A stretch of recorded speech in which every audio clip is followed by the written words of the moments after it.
அன்னதானம் செய்யக்கூடிய அமைப்பு யாருக்கு உண்டாகும்? தானத்தில் மிகப்பெரிய தானம் பசிக்கு அன்னம் அளிப்பது. சிலர் தானம் வழங்கியும் ஏழையாகி விட்டார்கள். அப்படியும் சில வரலாறுகள் உண்டு. சிலருக்கு அல்ல அல்ல குறையாது, தானம் கொடுத்து கொண்டே இருப்பார்கள். இவர்கள் கொடுக்கும் தானத்தை பார்த்து மற்றவர்கள் இவர்களுக்கு டொனேஷன் கொடுப்பார்கள். அதுவே நாளாக நாளாக அன்னதானம் வழங்கக்கூடிய ஒரு மிகப்பெரிய ஒரு ட்ரஸ்டாக கூட மாறும். அதே போல் அன்னதானம் எடுத்துக்கொண்டோம் என்றால் அது சும்மா கொடுத்தாதான் அன்னதானம் என்று அர்த்தமில்லை. ஒரு ஓட்டல் கடை வைத்திருந்தாலும் அவர்கள் வியாபார நோக்கத்துக்கு அந்த உணவை விற்றாலும் அதுவும் அன்னதானம் தான். சமைத்து மற்றவர்கள் பசியாறுவது அதற்கு பெயர் அன்னதானம். அப்படிப்பட்ட அன்னதானம் செய்யக்கூடிய ஜாதக நிலையெல்லாம் எப்படி இருக்கும் என்றால், அன்னம் என்பது சந்திர கிரகத்தை குறிக்கும். இந்த சந்திர கிரகம் உணவு கிரகம் என்று எடுத்துக்கொள்ளலாம். ஒருவருக்கு 2ஆம் இடத்தில் சந்திரன் இருந்து அல்லது 10ஆம் இடத்தில் சந்திரன் இருந்தாலும் இவர்கள் ஓட்டல் கடை வைப்பார்கள்.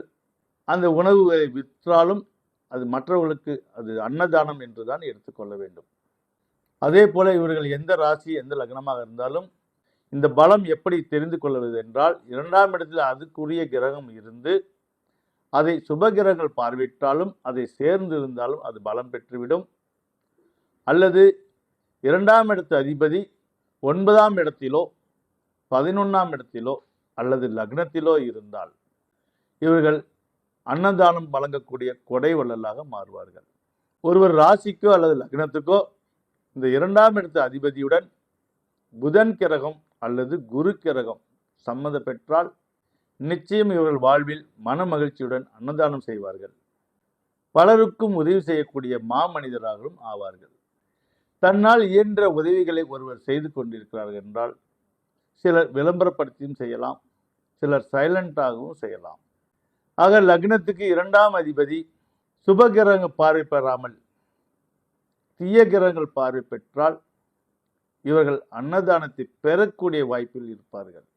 அதை ஓப்பனாக சொன்னால் பிச்சை எடுத்து சாப்பிடுவார்கள் என்று சொல்லலாம். ஆக பிச்சை எடுக்கக்கூடிய நிலையும் இந்த 2ஆம் இடம்தான் நிர்ணயிக்கும். தனக்கு உணவு போக மற்றவர்களுக்கும் உணவை வழங்கக்கூடிய தகுதியையும் இந்த 2ஆம் இடத்தில் உள்ள கிரகம்தான் நிர்ணயிக்கும். அதே போல் மற்றவர்கள் உணவை தட்டி பறித்து திங்கக்கூடிய நிலை ஏற்படுகிறது என்றால் அவர்களுக்கும் இந்த 2ஆம் இடத்து அதிபதி தான். அது எந்த நிலையில் இருக்கிறதோ அதை வைத்து இவர்கள் மற்றவர் உணவை தட்டி பறித்து தின்பாரா அல்லது இவருக்கு கிடைத்ததை மற்றவர்களுக்கு கொடுத்து மன மகிழ்ச்சியோடு உண்பாரா என்பதை இந்த 2ஆம் இடத்து கிரகம்தான் நிர்ணயிக்கும்.